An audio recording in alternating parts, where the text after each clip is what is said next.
이 시간 말씀 내용을 나누기 전에 지난주에 제 딸아이가 저에게 보낸 영상 하나를 좀 나누려고 합니다. 근데 그 영상 오늘 무슨 성경 말씀을 나눌지 모르고 보낸 거거든요. 네, 바로 오늘 본문 말씀과 해당되는 영상이어서 여러분 이런 걸 뭐라고 합니까? 하나님께서 하셨다 이러는 겁니다. 우연처럼 됐는데 딱 맞아 들어갔잖아요. 한번 짧은 영상인데요. 한번 같이 보도록 하겠습니다. 예수님, 우리 비석치기예요. 누가 먼저 해요? 너희 중에 죄 없는 자가 먼저 돌로 쳐라. 그럼 나 먼저.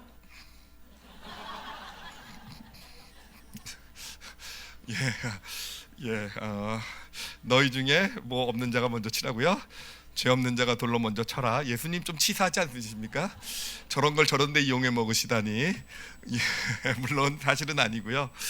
AI가 요즘은 성경을 가지고 저렇게 성경을 패러디한 동영상들을 많이 만듭니다. 그래서 이렇게 재밌게 나오는데, 근데 하여튼 저 표현이 그렇게 유명한 표현이어서 그런 거 아니겠습니까? 죄 없는 자가 먼저 돌로 쳐라, 그렇죠?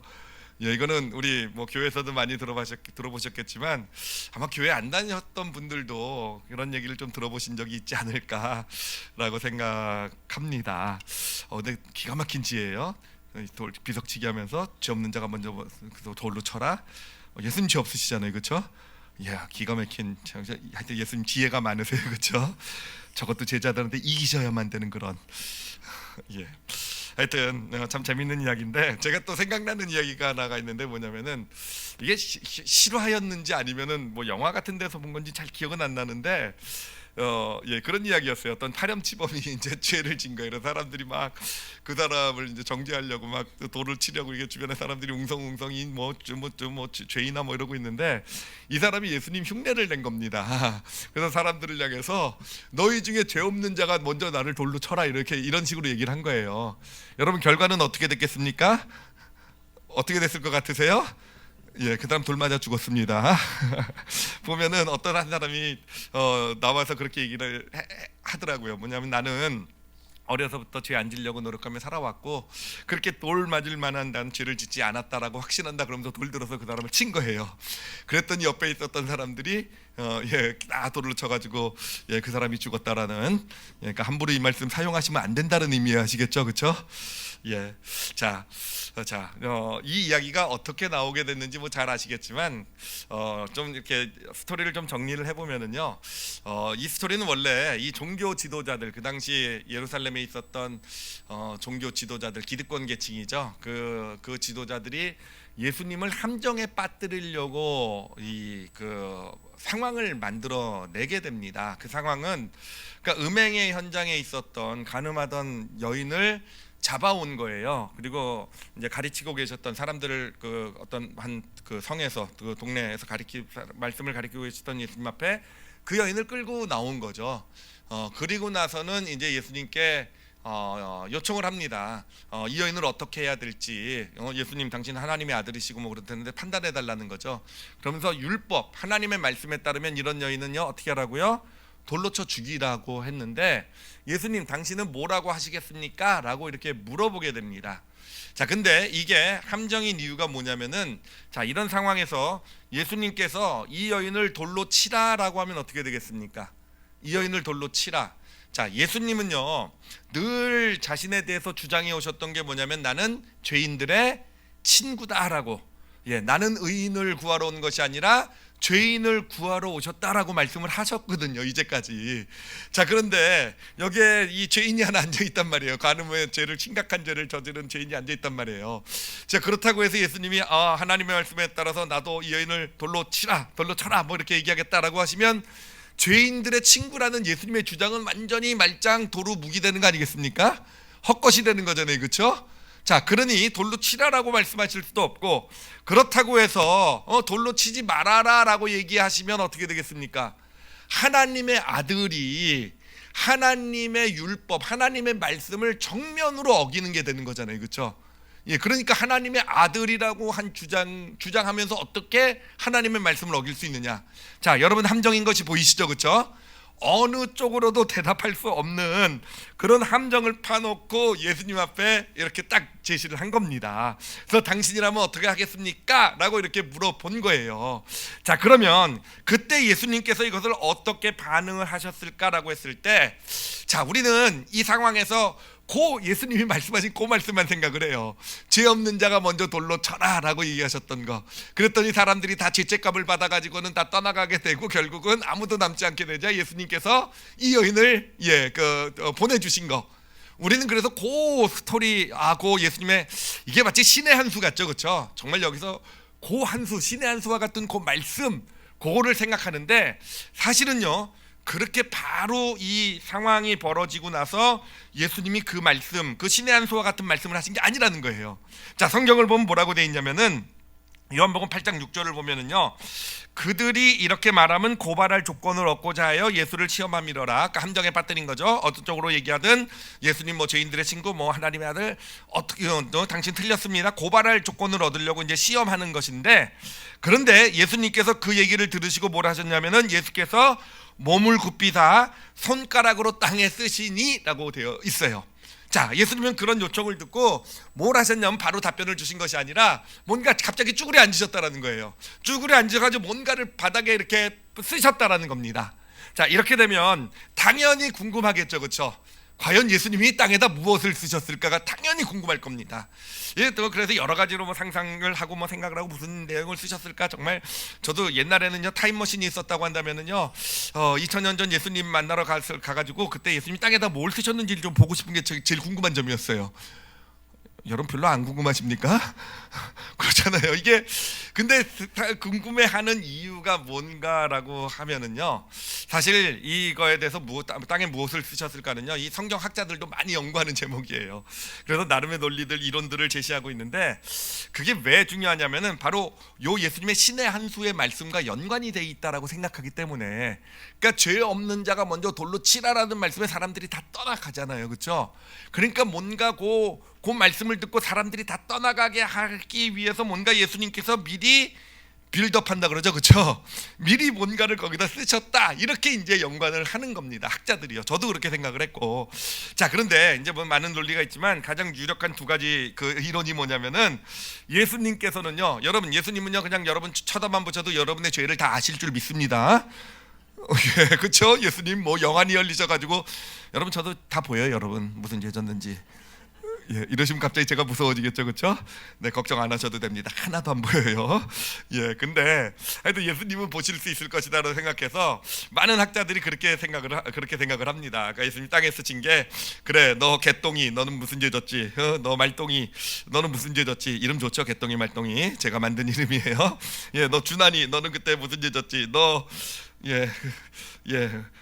제 아내 이름이에요. 남영이 뭐 하여튼 예수님께서 그렇게 곧 주위에 있는 그 동네 사람들 말 지금 예수님이 어떡하나 보러 돌 던지려고 준비하고 있었던 사람들의 죄를 낱낱이 적으셨을 것이다, 뭐 이렇게 얘기하시는 분도 계세요. 이제 학자들도 있어요. 근데 사실 그건 좀 너무 좀 그런 것 같고, 사실 저는 좀 솔깃했던 그거겠구나라는 그런 의견이 있었어요. 그런 어떤 논리, 이론이 있었어요. 그 이론은 뭐냐면은 예수님께서 그때 예수님께서 산상수훈에서 하신 말씀이 있거든요. 그 산상수훈의 말씀과 비슷한 내용을 쓰지 않으셨을까라는 거예요. 그 산상수훈에 보면 예수님이 죄에 대해서 얘기를 하시면서 뭐라고 얘기하시냐면요, 너희는 그 율법책에는 예를 드는 겁니다. 살인은 죄라고 얘기했지만 예수님은 이렇게 얘기하세요. 나는 다시 말한다, 사람을 미워하는 것도 살인과 똑같은 죄다라고 말씀하신 거예요. 자, 여러분 어떻습니까? 여러분 중에 살인죄 범하신 분 계십니까? 미워하는 것도 죄래요. 여러분 어떠세요? 살인 몇 번이나 하셨어요? 셀 수가 없죠, 그렇죠?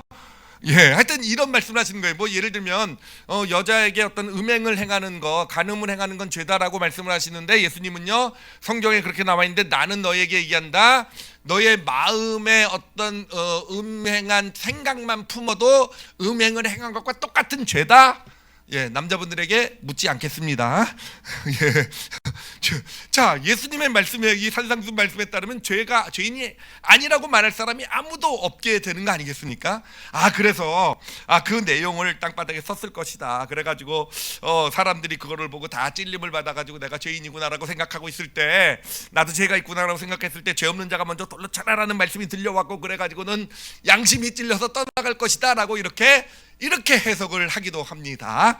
자, 여러분은 어느 쪽 해석에 더 마음이 쏠리십니까? 어느 쪽 해석이 더 맞는 것 같으세요? 자, 근데 제가 답을 말씀드리도록 할게요. 저는 제가 해석한 게 정답이라는 거 아주 확신해요. 제 답은 무엇이겠습니까? 둘 다 정답이 아니라는 거. 여러분, 정답은 뭔지 아십니까? 예수님이 무엇을 쓰셨는지는요, 알 수 없다가 정답이에요. 아니, 알 수 없다가 아니라 알 필요가 없다가 정답입니다. 알 필요가 없다. 왜 그게 정답이냐면은, 만약에 우리가 알 필요가 있었다고 한다면 하나님께서는 분명히 성경에 그 내용을 기록을 하셨을 거예요.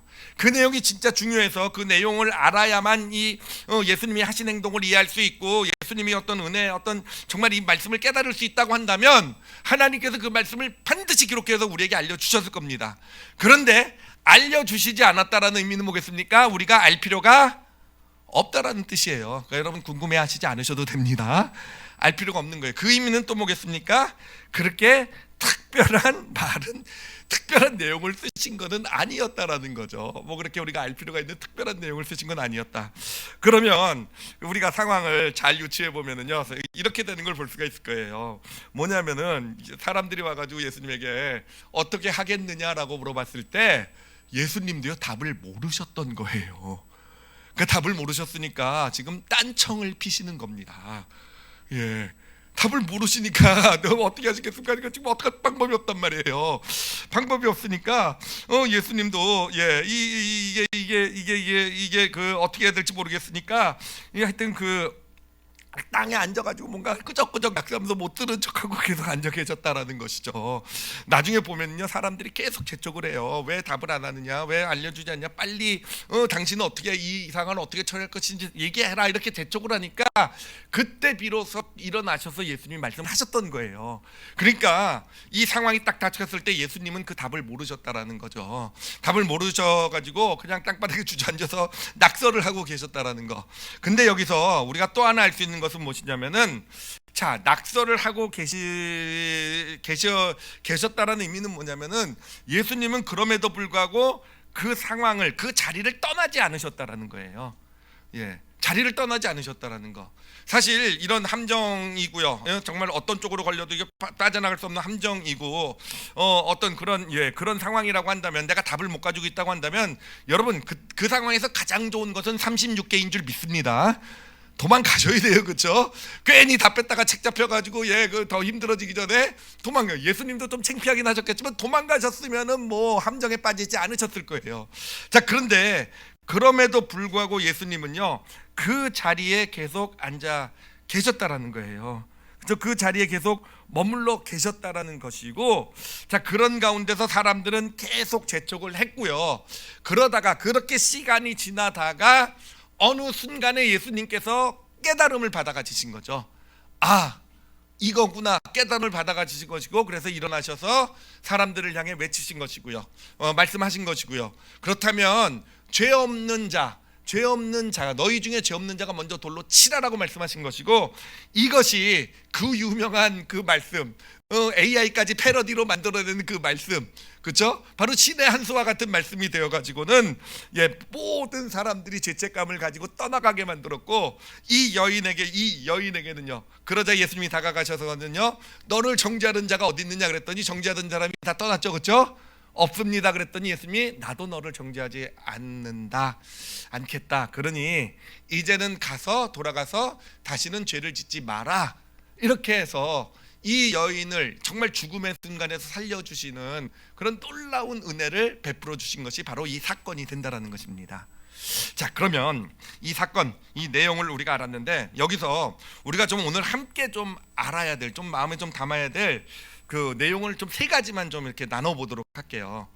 첫 번째로 우리가 좀 볼 수 있는 사실, 좀 보아야 될 사실은 뭐냐면은, 여러분, 예수님은 이 여인의 편에 끝까지 서 주셨다라는 겁니다.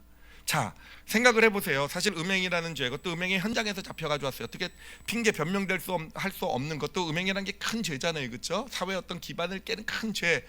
그런 죄를 짓는 이런 어떤 한 여인이 그 앞에 왔을 때 사실은 종교 지도자들을 비롯해서 모든 사람들이 그 여인을 판단했어요. 그 여인을 정죄했어요. 그러니까 이런 여인은 하나님의 백성이라고 하면서도 이런 죄를 짓는 여인은 돌을 맞아야 죽어야 된다라는 어떤 말씀을 들고 와서 자신의 옳고 그름을 가지고 이 여인을 판단하고 정죄. 모든 사람은 그렇게 했는데 여러분, 예수님은 그러시지 않으셨잖아요, 그렇죠? 예수님이 그렇다고 옳고 그름을 모르셔서 그렇지 않으신 게 아니잖아요, 그렇죠? 예수님도 이게 틀린 거고 여인이 죄를 짓고 안 짓고를 판단하실 수 없어서 그런 게 아니시잖아요. 그럼에도 불구하고 예수님은 이 여인의 죄에 대해서 한마디도 말씀하시지 않으셨고요. 그러면서도 끝까지 그 여인이 끌려와 가지고는 엎부러져 있는 그 옆에 그 여인이 바로 돌 맞는 그 자리잖아요. 그 자리, 이제 돌이 날라올 그 자리잖아요. 그 자리에 예수님도 같이 쭈그려 앉아서 끝까지 예수님은 그 여인의 편이 되어 주셨던 것, 이게 바로 예수님이 하신 일이라는 것입니다. 제가 이것을 보면서 사실은 좀 찔리는 그런 질문이 제게 오더라고요. 과연 나도 예수님처럼 이랬던 적이 있을까라는 거. 누군가 실수하고 누군가 잘못하고 누군가 문제가 있고 실패를 하고 그랬을 때 정말 가장 쉬운 거는요, 판단하는 거예요. 이 사람에 대해서 내 알고 있는 옳고 그름 이런 거 가지고 판단하고 정죄하고 비판하고 이런 게 가장 쉽고 가장 하기 우리가 잘하는 거 아니겠습니까? 근데 과연 예수님처럼 옳고 그름을 따지기보다는 지금 진짜 그 곤란하고 힘들고 어려운 상황에 있는 사람의 편이 되어준 적이 있을까? 그 편이 되어주는 자리는요, 어떻게 보면 함정 같은 자리일 수도 있어요. 돌 맞는 자리일 수도 있어요. 내가 손해보는 자리일 수도 있어요. 내가 오히려 그 편을 들므로써 비판받는 자리일 수도 있어요. 그럼에도 불구하고 과연 편이 되어준 적이 있을까? 여러분 어떻게 생각하십니까? 어떻게 생각하세요?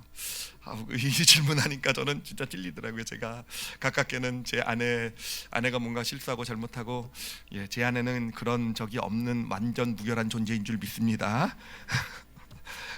그럼에도 불구하고 뭔가 실수하고 잘못하고 그랬을 때 과연 내가 판단하고 옳고 그름으로 따지고 당신이 그러니까 이런 내 모습이 아니었을까? 예수님처럼 정말 그 편에 아무 말도 안 하고 편히 들어준 적은 일단 예배 끝나고 제 아내한테 살짝 물어보도록 할게요. 그래요. 우리 자녀에게 뭔가 자녀가 잘못하면 나는 뭔가 지적하고 넌 문제가 이거여서 그렇고 그러니까 이런 일이 벌어지고 그런 게 내 모습이었지, 그냥 편을 들어주고 끝까지 그 자리에 같이 있어주고 했던 적이 과연 있었을까라고 했을 때 참 많이 찔리는 그런 질문이었습니다.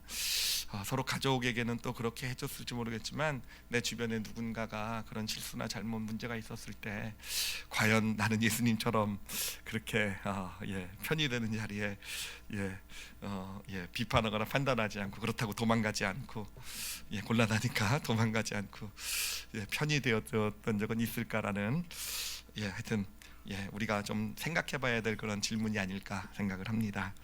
자, 그리고 두 번째로 우리가 좀 함께 좀 또 우리가 알아야 될, 생각해봐야 될 것은 뭐냐면은 이제 예수님께서 하신 그 말씀, 신의 한 수와 같은 말씀, 죄 없는 자가, 너희 중에 죄 없는 자가 먼저 돌로 치라라는 거.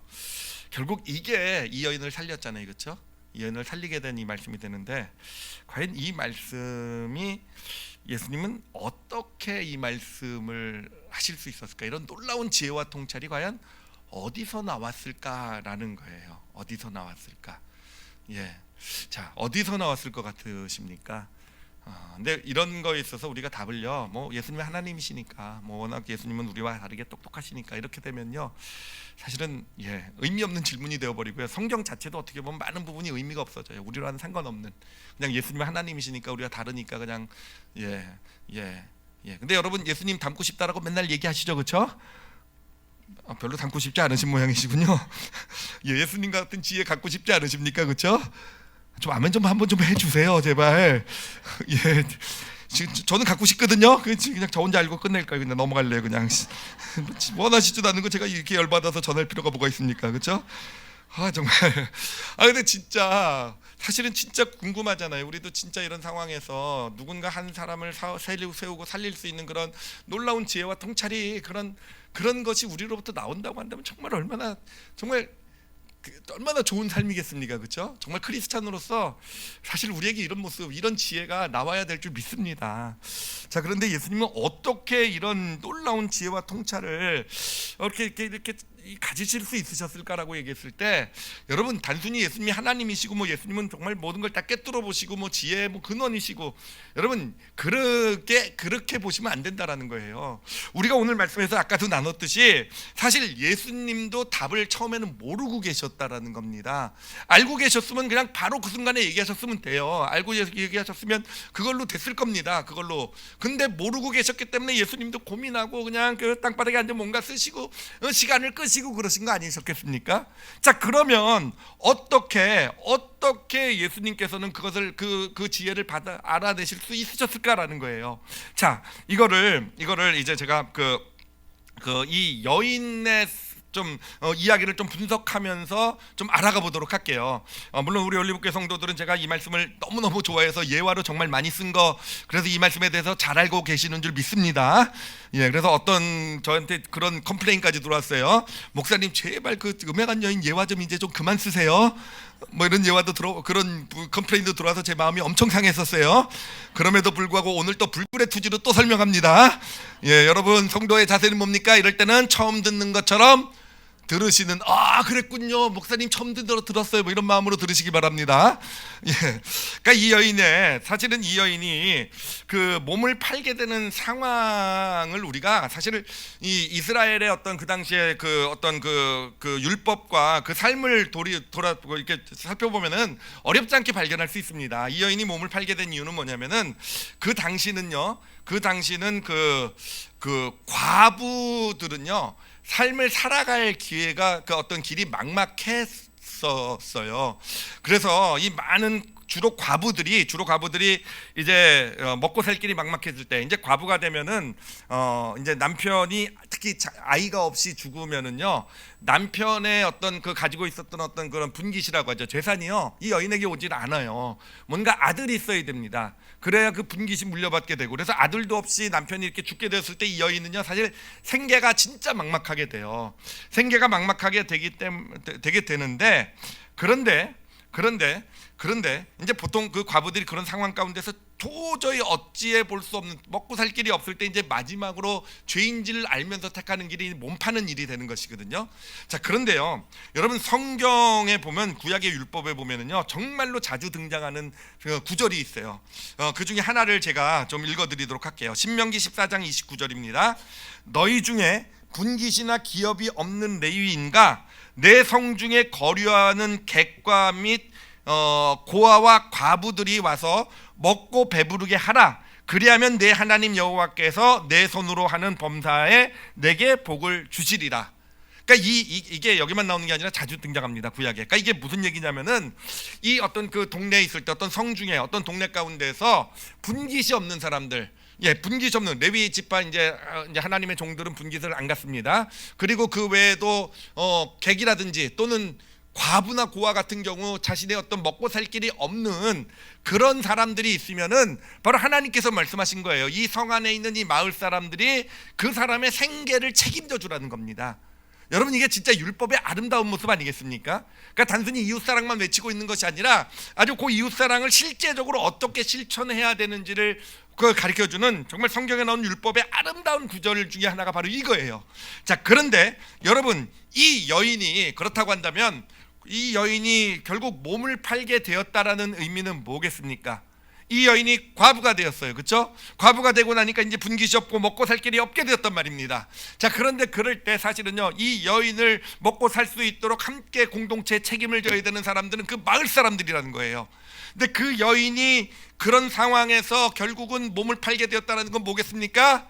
이 마을 사람들이 이 여인을요, 외면했다는 거잖아요. 한 사람도 이 여인에 대해서 하나님 말씀을 알고 있음에도 불구하고 이 이스라엘 백성들이 이 하나님의 믿음의 공동체 모를 리가 없잖아요. 근데 그들이 뭔가 핑계를 대서 나도 먹고 살기에 바쁘고 내 사정도 힘들고 나도 어렵고 누군가는 외면하고 그러면서 사실 아무도 도와주지 않았던 거 아니겠습니까? 아무도 그 여인의 편이 되어주지 않은 거 아니었겠습니까? 그 가운데서 결국은 어쩔 수 없이 택하게 된 이 길이 바로 몸을 파는 길이었다라는 겁니다. 자, 그러니 생각해 보세요. 물론 이 여인이 몸을 팔게 된 것은 성경이 말하는 큰 죄예요. 그렇지만 이 여인이 몸을 팔게 되는 거에 있어서 그 동네, 그 성, 그 마을 사람들의 책임이었겠습니까? 그 마을 사람의 책임이었겠어요? 하나님께서 분명히 말씀을 통해서 과부의 생계의 책임은 이 마을 사람들이 공동체에 있다고 하셨는데 다 외면하고 돌아보지 않은, 그러니까 이 여인이 몸을 파는 이 죄를 짓는 데 있어서 그 책임이 없는 사람이 과연 있겠는가라는 겁니다. 바로 예수님의 말씀하신 이 신의 한 수와 같은 말씀의 의미가 바로 거기 있는 거예요.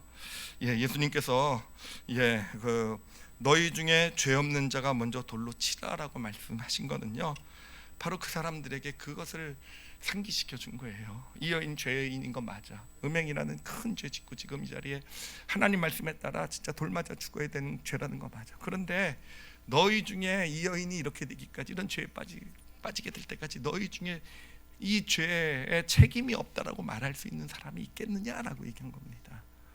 여러분, 그러니까 사람이 떠나간 거예요. 그냥 막연히 그냥 인간은 다 죄인이니까 마음이 찔려서 떠나가고 이런 거 아닙니다. 아니에요. 실제로 이 여인의 사정은 그 가운데서 다 알고, 이 여인을 알고 있었던 그 동네 사람들이 그 예수님의 지적을 받고 그 찔림을 받고 하나님의 말씀을 기억해내고 그들 정말 악하죠, 그렇죠? 사실은 다 알고 있음에도 불구하고 여인 잡혀왔다 그러니까 다 와가지고 어떻게 되냐 흥미거리로 여인을 바라보고 있었어요, 그렇죠? 그래서 예수님이 돌 던지라고 하냐 안 던지는지 뭐 어떻게 하는지 한번 두고 보자. 이런 사람들에게 예수님은 그들의 그쵸 죄, 이 여인의 죄 책임 없을 수 없잖아요. 그걸 지적하신 것이고 떠나가게 된 것이고요. 이 여인이 구원받는 그런 놀라운 역사가 나타나게 된 것입니다. 자, 근데 여러분, 이 깨달음도 중요하지만 이 깨달음도 사실은 중요해요. 저도 이게 제가 자꾸 예화로 나누는 이유 중에 하나가 정말 궁금했거든요. 제가 그러니까 너희 중에 죄 없는 자가 먼저 돌로 치라고 했을 때 이거 진짜 너무 위험한 말씀이라고 생각을 했었어요. 그러다가 진짜 나 죄 없다 그러고 누가 돌로 치면 어떡하나. 사실 그런 뻔뻔한 사람이 있을 수 있거든요. 여기는 없을 줄 믿습니다. 그렇지만 세상에 많아요. 내가 무슨 죄가 있어 그리고 돌을 칠 사람들이. 예수님 왜 이런 위험한 얘기를 하셨을까? 그럼에도 사람이 다 떠나갔다니까 이건 좀 말이 안 되는 것 같고. 근데 어느 책을 봐도 어느 주석서를 봐도 정말 마음에 드는 어떤 그런 와닿는 해석은 없고, 그래서 그러다가 이제 어느 날 갑자기 깨달은 거예요. 진짜 저 은혜 많이 받았어요. 그러면서 하여튼 그런 거였구나. 예수님은 이 여인의 사정을 보신 것이구나. 이 여인의 사정을 바라보시고 그 사정을 아셔서 그래서 나올 수 있었던 말씀이구나.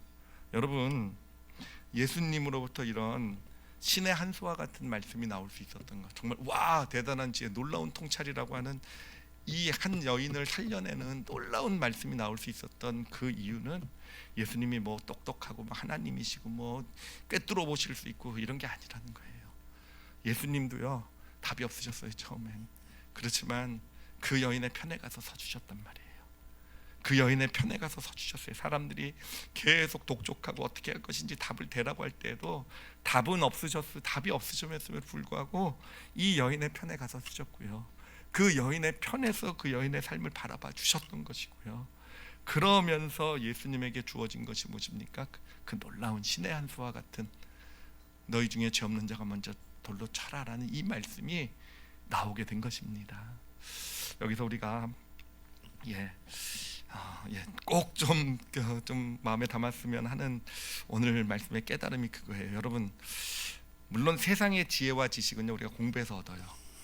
지식이 많아야 되고 많이 배워야 되고 많은 경험들과 이런 걸 통해서 세상에서 살아가는 어떤 지식과 통찰, 지혜는 얻을 수 있을 거예요. 그렇지만 정말 우리가 한 영혼을 살리고요, 정말 우리가 어떤 한 사람을 세우고 하는 것은요 그런 것만으로는 오지 않아요. 진짜 지혜는요 예수님처럼요 뭔가 문제가 있고 어려움이 있고 고통이 있는 사람이 있을 때 그 사람 편에 가서 서줄 수 있을 때, 그 사람 편에 가서 내가 비록 손해가 보고 이것 때문에 사람들의 비판과 욕을 받고 때로는 그 여인과 같이 돌을 맞아야 될지도 몰라요. 그런 상황에 가서 설 수 있을 때, 그 편이 되어줄 수 있을 때, 그 편이 되어주고 그 사정을 보아줄 수 있게 될 때, 여러분 그때 우리에게서 정말 한 영혼을 살리는, 정말 한 사람을 세우는, 그게 남편이 될 수 있고 아내가 될 수 있고 부모가 될 수 있고 자녀가 될 수 있고 이웃이나 주변 성도들, 어려움 가운데 있는 성도가 될 수 있을 거예요. 그런 지혜가 우리에게 나오게 되는 것입니다. 그런 지혜, 우리 올리브교회 성도들, 하여튼 오늘 저도 그렇고요, 다 그런 지혜를 받아가는 그런 믿음의 길을 걷기를 예수님의 이름으로 축복합니다. 자, 세 번째로 우리가 이제 좀 생각해 볼 것은요, 예수님께서 이제 사람들이 다 떠나간 다음에, 이제 여인으로부터 다 떠나간 다음에 예수님께서 너를 얘에게 물어요. 너를 정죄하던 사람이 어디 있느냐라고 물어봅니다. 너를 정죄하던 사람들이 다 어디 있느냐? 그랬더니 이제 여인이 대답하는 거예요. 요한복음 8장 11절 말씀인데 우리 한번 같이 읽어보도록 하겠습니다. 읽겠습니다. 시작. 대답하되 주여 없나이다. 예수께서 이르시되 나도 너를 정죄하지 아니하노니 가서 다시는 죄를 범하지 말라 하시니라. 이제 다 떠났죠. 그래 없습니다. 그랬더니 예수님께서 나도 너를 정죄하지 않는다. 그러더니 뭐라고 얘기하셨냐면은 가서는 다시는 죄를 범하지 말라라고 얘기를 하세요. 자, 그러면 궁금한 게, 여러분 이 여인이요 이제 이 자리를 모면을 했어요. 돌맞이 자리를 모면을 했습니다. 그리고 나서 이제는 다시는 죄를 짓지 말라는 말씀처럼 죄로부터 벗어나서 몸 파는 일을 그만두고 하나님을 믿는 사람으로서의 삶을 살아갔을 것 같으십니까? 아니면 예전 삶으로 돌아갔을 것 같으십니까? 어땠을 것 같으세요? 의견이 분분하네요, 그렇죠? 속으로 쭈글쭈글거리고 계신데, 근데 많은 분들이 그렇게 얘기를 하세요. 사실 저도 비슷한 의견이기도 하고, 사람은요 그렇게 쉽게 변하지 않기 때문에 당장은 변한 것 같아도 또 좀 어려움이 생기고 문제가 생기면 다시 예전의 모습으로 돌아가는 게 인간이다, 이렇게 얘기를 합니다. 그렇죠? 그래서 이 여인도 지금 예수님이 이렇게 큰 은혜를 받았을 때는 내가 죄짓지 말고 살아야지 했어도 혹시 또 어려움이 생기고 또 진짜 삶이 환경은 변한 게 없잖아요. 여전히 먹고 살 수는 없잖아요. 길은 없잖아요. 그럼 또 다시 죄의 길로 빠져들 수도 있지 않을까라는 게 사실은 저의 이성적인 생각이었어요. 근데 오늘 이 말씀을 묵상하면서 이게 그렇지 않을 것이다. 이 여인은 다시는 죄를 짓지 않는 길을 걸어갔을 것이다라는 그런 마음의 확신이 들더라고요. 여러분 그 이유가 뭐냐면은 물론 여러분 성경의 그 초대교회 전승이라고 해가지고 거기에 이 여인의 이야기가 나오고 이 여인이 이제 하나님 믿는 삶을 살았다는 그런 기록들이 나와 있는 것도 있지만, 사실은 그거를 떠나서 이 전승이라는 건 사실 성경에 나온 이야기는 아니니까 제가 그렇게 확신하는 이유가 뭐냐면은, 자, 이 여인이 왜 그런 죄의 길을 들어서게 되었습니까? 왜 몸을 파는 그런 일까지도 알면서, 죄인 걸 알면서도 왜 그 길을 가게 되었을까라고 얘기했을 때, 표면적으로 먹고 살 길이 없을 거기 때문이라고 당연히 생각할 겁니다. 근데 여러분 사실은요, 진짜는 그게 아니에요. 진짜는 먹고 살기 어려운 것이 정말 힘들고 어렵고 고통스럽게 했지만, 진짜 이 여인을 그렇게 마지막에 정말 그런 죄의 길에까지 몰아넣은 것은요, 사람들의 외면입니다. 같은 동네 사람이고 같은 마을 사람이고 자신의 사정을 다 알고 있고, 그래요, 남편이 죽기 전에는 아마 왕래도 하고 교류도 하면서 친하게 지냈을지도 몰라요. 근데 그랬던 사람들이 이 남편이 죽고 나서 먹고 살 길이 없어진 자기를 다 외면하고, 아무도 자기가 이렇게 힘들고 어려운 사정이라는 걸 알아주지 않고 외면하고 모른 척하고 사람들의 어떤 그런 모습, 결국은 아무도 자기 편이 되어주지 않은 거잖아요. 여러분, 우리가 삶을 살아가면서도 발견할 수 있는 게 뭐냐면, 진짜 우리를 좌절하고 넘어지게 하는 것은요, 단순히 실패가 아닙니다. 실패 가운데 물론 좌절하고 낙심하고 마음이 무너지지만, 결정적으로 우리를 쓰러지게 만드는 것은요, 결국은 내가 믿었던 사람들, 내가 신뢰했던 사람들, 내 편이 되어줄 것 같은 사람들이 내가 실패하니까, 내가 넘어지니까 나를 외면하게 될 때 진짜 우리 마음이 무너지고 넘어지잖아요. 여러분, 제가 사실은 그런 걸 주변에서 실제로 보기도 했어요. 사업을 잘할 때는 그렇게 와가지고는 투자도 해주고 뭐 이렇게 돈도 이렇게 해줬던 사람들이, 특히 가족들이요, 사업이 어려워지고 망할 것 같으니까 이 가족들이 오히려 딴 사람들은 아직 이걸 자생을 잘 모를 때 와가지고는요 돈을 먼저 빼가는 게 가족이더라고요. 제가 그 사람의 사정을 보면서 그분이 결국은 그렇게 무너지고 그럴 수밖에 없었던 것은요, 다른 게 아니더라고요. 사업이 힘들고 어려워서가 아니라, 힘들고 어려워도 그런 상황에서도 이겨나가고 싶은 그런 마음은 있었어요. 근데 자기가 가장 믿고 의지했던 가족들이라는 사람이 자신이 어려워지자, 그 사정을 알자 손해보지 않으려고 누구보다도 먼저 와가지고 돈을 빼가고 가게 될 때 그 안에 남아있었던 의지와 어떤 이런 걸 다 무너뜨리는 걸 제가 봤어요. 그리고 나서는 결국 일어서지 못하는 그런 모습을, 여러분, 이 여인도 마찬가지예요. 우리도 마찬가지예요. 우리가 결국은 아무리 힘들고 어려워도 결국 우리를 진짜로 쓰러지고 넘어지게 만드는 것은요, 그렇게 믿었고 신뢰했고 그랬던 사람들 아무도 내 편이 되어주지 않을 때예요. 자, 근데 이 여인이 지금 이 상황에서 경험한 것이 무엇입니까? 이 사건에서 경험한 것이요, 그렇게 아무도 편이 되어주지 않았던, 오히려 지금 자기가 걸려가지고 죽을 그런 상황에 놓이게 되자 와서 다 흥미거리로 와서 바라보면서 예수님이 돌 던지라고 하는지 용서하라고 하는지 한번 지켜보자, 흥미진진한 눈으로 그 동네 마을에서 자기가 알고 있는 얼굴들이요 그렇게 바라보고 있는 그런 상황에서 자신을 알지도 못하는 하나님의 아들이라고 하는, 스스로 메시아라고 하는 그분이 오시더니 그 돌 맞는 자리에 끝까지 같이 서주신 거예요. 그 돌 맞는 자리에 끝까지 같이 서주신 거예요. 끝까지 함께 해주신, 자신의 편이 되어주신 겁니다. 사람들이 와가지고 빨리 대답하라, 어떻게 해라, 곤란하고 힘든 상황, 예수님 그럼에도 불구하고 그 자리를 떠나시기보다는 끝까지 돌 맞는 자리에 함께 해주신 그 예수님, 저는 그 은혜를 받았기 때문에, 그게 이 여인, 나에게는 어떤 상황이 있어도 내 편이 되어주시는 예수님이 있다라는 걸 이 여인은 경험했기 때문에, 그래서 저는 확신합니다. 이 여인은요 다시 죄 가운데로 빠지지 않았을 거예요. 아무리 힘들어도 당당하게 믿음의 길을 걸어갔을 줄로 믿습니다. 물론 확인은 천국에 가서 해야 돼요. 제가 천국에 가서 여러분 앞에 데리고 와가지고 간증 한번 시켜보도록 하겠습니다. 간증해 주세요 라고요. 자, 그런데 여러분, 이 말씀이 진짜 중요한 말씀인 이유는요, 여러분, 이 말씀이요 예수 그리스도의 십자가의 은혜를 너무 정확하게 보여주고 있기 때문에 그래요. 여러분, 사단이라는 존재는 어떤 존재냐면은, 사단은요 참소하는 자라고 성경에서 얘기하고 있어요.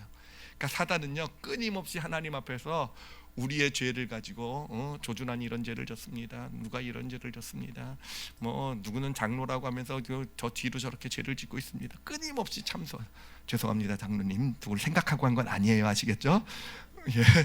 끊임없이, 하여튼 사단이라는 존재는 끊임없이 참소하는 존재인 거예요. 하나님 앞에서 우리를 정죄하고 판단하고, 그러니 하나님 당신의 법에 따르면, 당신의 그 공의로우신 하나님 법에 따르면 죄값은 사망이라고 죽음이라고 하셨으니 다 죽어야 되는 거 아니겠습니까? 끊임없이 참소하는 자가 사단이라는 겁니다. 그런 상황 가운데서 하나님께서 택하신 길이 무엇입니까? 하나님께서 택하신 길이 뭐겠어요? 그런 가운데서 어떻게 공의로우신 하나님이 용서라고도 못하시고, 그렇다라고 사람을 다 죽게 내버려 두실 수, 당신이 창조하신 사랑하신다는 그 사람을 죽게 내버려 두실 수 없는 하나님께서 택하신 길이 뭐겠습니까?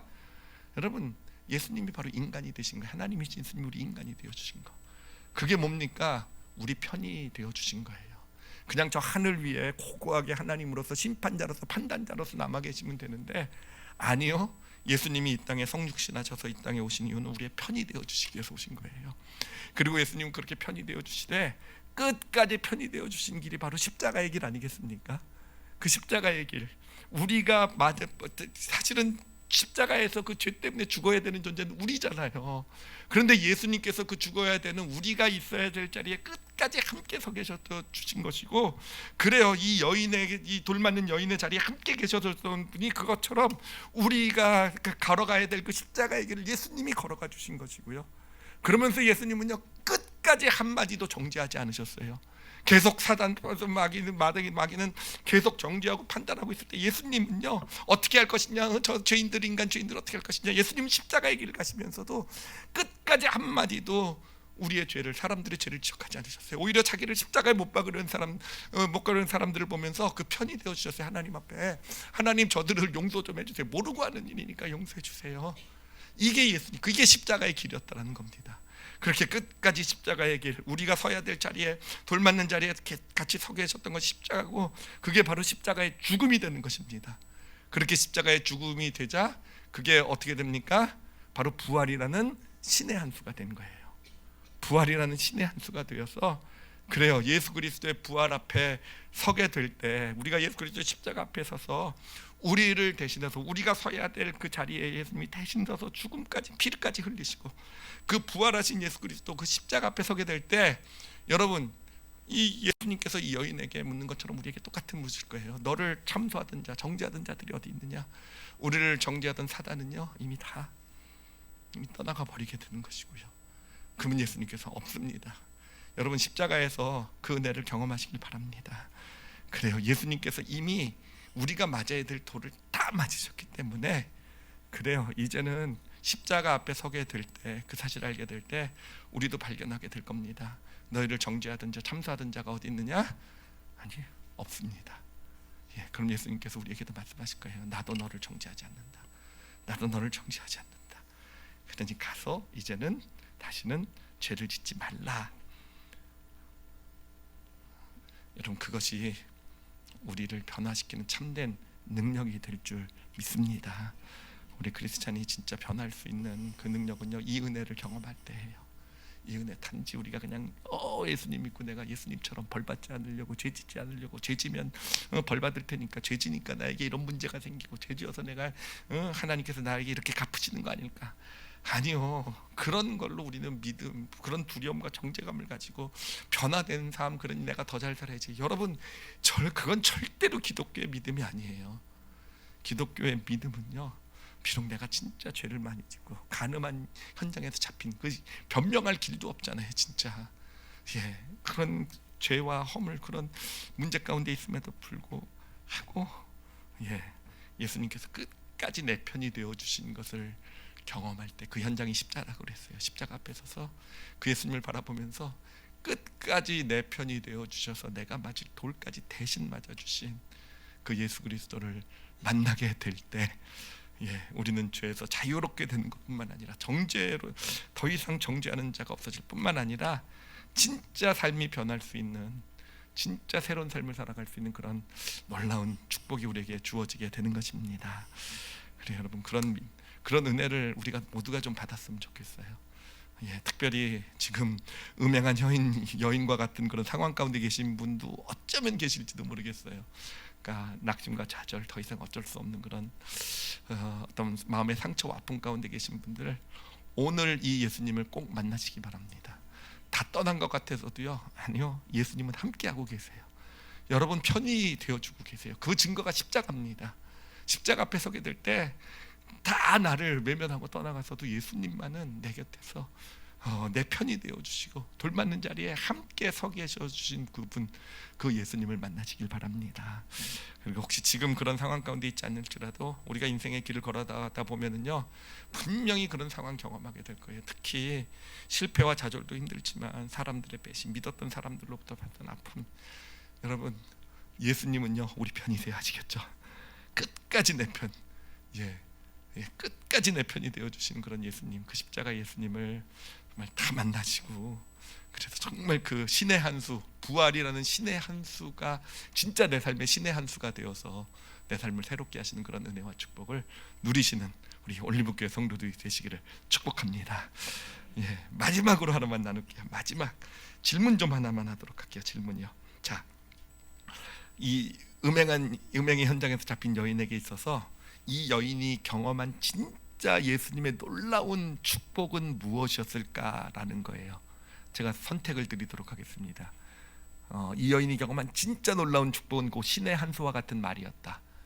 그렇죠? 그 예수님 하신 말씀, 너희 중에 죄 없는 자가 먼저 돌로 쳐라. 와, 정말 어마어마한 이 말씀, 이 여인에게 있어서는 가장 큰 축복이고 은혜였다.